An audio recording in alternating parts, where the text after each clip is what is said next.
वैसे तो संसद से ही तय कर दिया गया है कि किसी धार्मिक स्थल की स्थिति वैसी ही रहेगी जैसी 15 अगस्त 1947 को थी।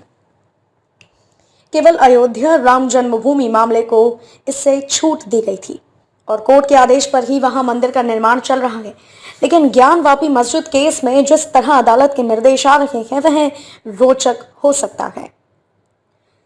सिविल जज ने वादी पक्ष की मांग पर एडवोकेट कमिश्नर को ज्ञानवापी परिसर के अंदर जाकर मुआयना करने और वीडियोग्राफी के साथ अदालत में रिपोर्ट दाखिल करने का आदेश दिया है। यह पहला मौका है जब ज्ञानवापी मस्जिद पर वादी पक्ष के दावे को साबित करने के लिए साक्ष्य जुटाने का काम शुरू हुआ है।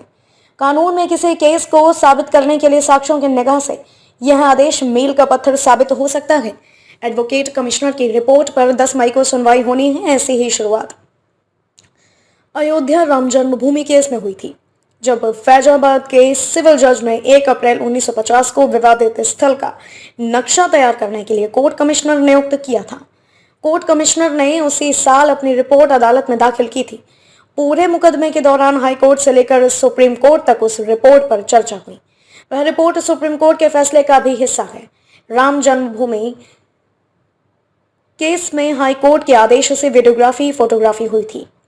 भारतीय पुरातत्व सर्वेक्षण ने विवादित स्थल की खुदाई करके भी रिपोर्ट दी थी। कोर्ट के आदेश पर एकत्रित किए गए ये साक्ष्य मुकदमे में अहम साबित हुए थे। कानून के जानकार मानते हैं कि किसी स्थान पर दावे के संबंध में इस तरह के साक्ष्य मुकदमे के लिए बहुत अहम और कई बार निर्णायक साबित होते हैं। ऐसे में देखा जाए तो अदालत का आदेश ज्ञानवापी केस में मील का पत्थर साबित हो सकता है।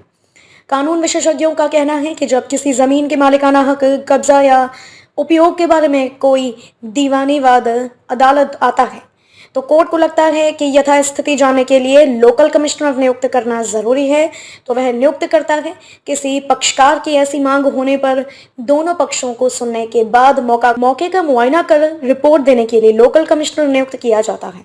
मौजूदा पूजा स्थल कानून 1991 को देखते हुए वादी पक्ष के दावे की राह इतनी आसान नहीं है, लेकिन वादी पक्ष के वकील हरिशंकर जैन कहते हैं कि इस मामले में कानून आड़े नहीं आएगा, क्योंकि अगर इमारत की प्रकृति मंदिर की साबित होती है तो वह मंदिर माना जाएगा। यह साबित किए बगैर यह संपत्ति वक्फ की थी, यह मस्जिद नहीं हो सकता और मंदिर की संपत्ति वक्फ संपत्ति नहीं हो सकती।